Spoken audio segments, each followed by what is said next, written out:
Hello and welcome to 7326 Country Club here in Pasadena Hills, Missouri, 63121. Pasadena Hills is a planned community built between the late 20s and early 50s primarily and represents every style of quality home at that time. Let's do a little circle around here to get a view of what we're looking at. Most homes were between about 1,800 and up to 6,000 square feet. They had pretty strict guidelines as far as the quality of homes, although some latitude was allowed regarding the style. Here in Pasadena Hills, there are a number of parks, as well as very specific street furniture, which was designed by the architect specifically for this subdivision. Looking at this home, it was built in 1932. So in the depths of the economic depression, the person who built this was in a particularly fortunate position to be able to do so. It features the gingerbread style, which was very popular at the time. And on this one, you can see that it's a larger style gingerbread than what we usually see. Most gingerbreads are kind of in the 1,500 or less square foot. This one's quite a bit larger. Looking around, you can see stone wall to give it an informal look. As well, when we look at this front window, you can see the stonework around the window is intentionally uneven, with more blocks on one side than the other, and random blocks throughout the chimney. Leaded glass windows, and of course an arched opening. In this house, in particular, one of the features is we have this rounded, heavy hewn limestone surrounding the arched door. There is the original screen door still in the garage, actually. Looks like older light fixtures, those might be original. And a cool little mailbox here. So, not sure how this works. Oh, it lifts up. That actually goes through the house. Looking at the front door, do some original design, aping medieval or Tudor style, which was popular. And then coming into the front hallway, we have the original iron railing on the stairs. You can see the rear of the door with the leaded glass. Again, all the bubbles and imperfections are left in the pieces of glass. And here we have a small window, again rounded at the top. I don't know if that was always meant to be plain glass or if that would have originally been stained as well. My hunch is it might have been originally leaded because these that are on the opposite wall have the colored glass in them. We're here in the living room now. We have those two colored glass windows and this very large fireplace looking like something, again, designed to look like something you'd find in the Shakespearean era, I guess is the way to put it. Leaded glass large front window. Hot water heating, so radiator below. And in these houses, you've probably seen where they've been removed when converted to forced air, but you can see that they're designed to be recessed so that they don't take up valuable room space. From here, we go into the dining room. Very large dining room. Again, recessed radiator.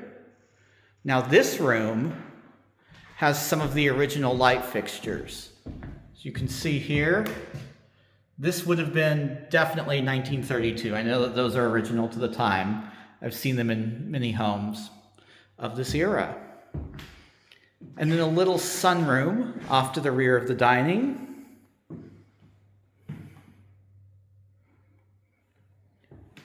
These are the original hardwood floors, which are throughout. Well, except for the kitchen. Kitchen has modern laminate or vinyl flooring.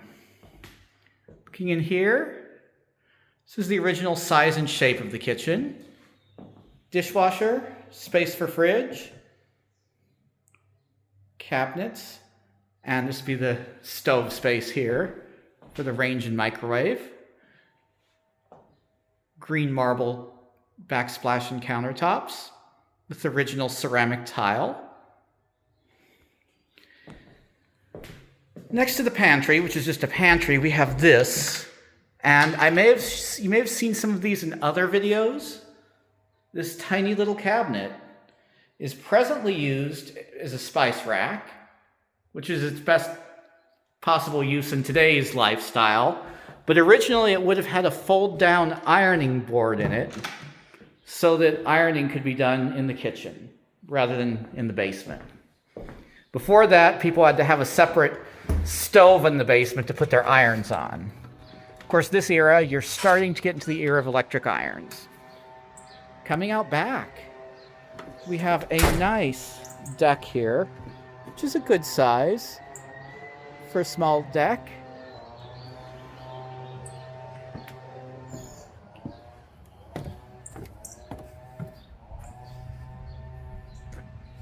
Looking at the driveway.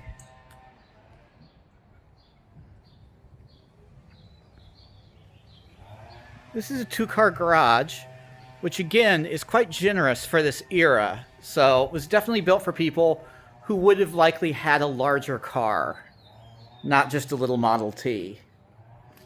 And in 1932, cars were starting to get a little bigger too. This is a brick-built garage, so it's built solidly just as the house is. And yes, here is that original arched storm door.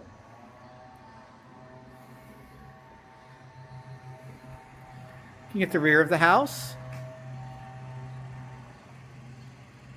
you can see it's designed, much of the decoration obviously is on the front. The rear is designed to maximize living space. But you can see we have copper flashings up here just above this edge of the roof. And of course a basement walkout.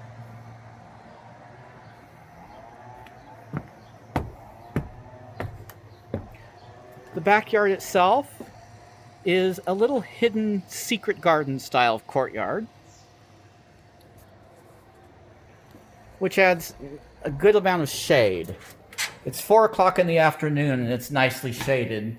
Although today is unseasonably cool at only 75 degrees, normally that would be much more appreciated. Back into the hallway here, more leaded glass. And we do have the original powder room, which was a luxury in 1932. Looks like the original tile in here as well.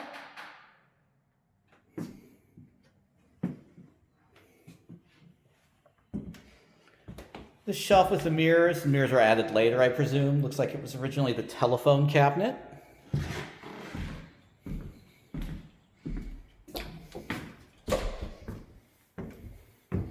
Then we come back upstairs. Here at the landing, we have even more leaded glass. That's colored glass, although you can't really tell due to this angle of the sun right now. Primary bedroom in here.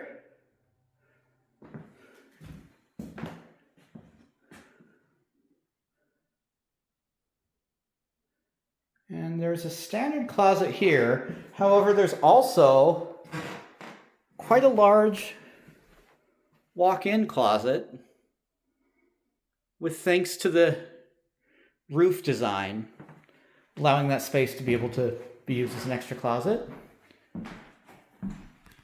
Owners added their own washer and dryer at some point in the house's history, or washer dryer hookups. There's only a washer in there now. Or maybe it's a combined unit, I'm not sure. Have another stained glass window here in this powder room.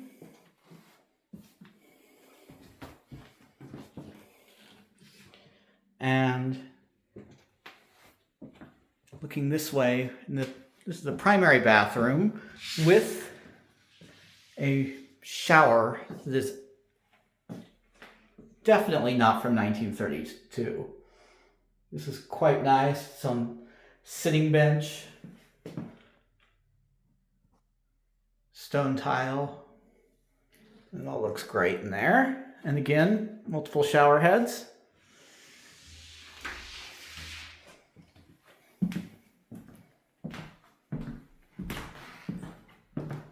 Main bathroom here.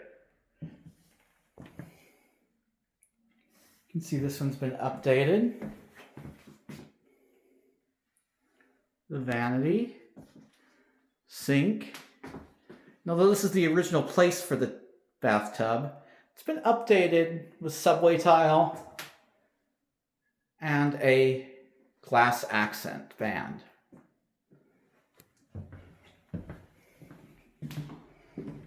Second bedroom, again, has its own radiator. And you can see up here through these vents, this house does have forced air as well as the radiators. So I believe it's now using forced air for the main heat as well as air conditioning. Because that's the one thing radiators don't do is air condition. And then bedroom number 3. This one is quite a large bedroom as well for the era, and might be used as an office because it does have its own private deck. Ooh.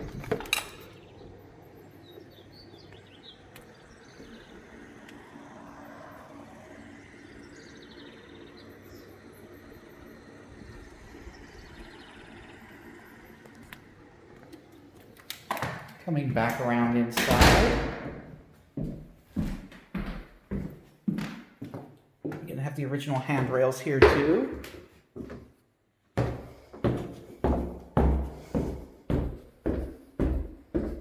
Can adjourn to the basement.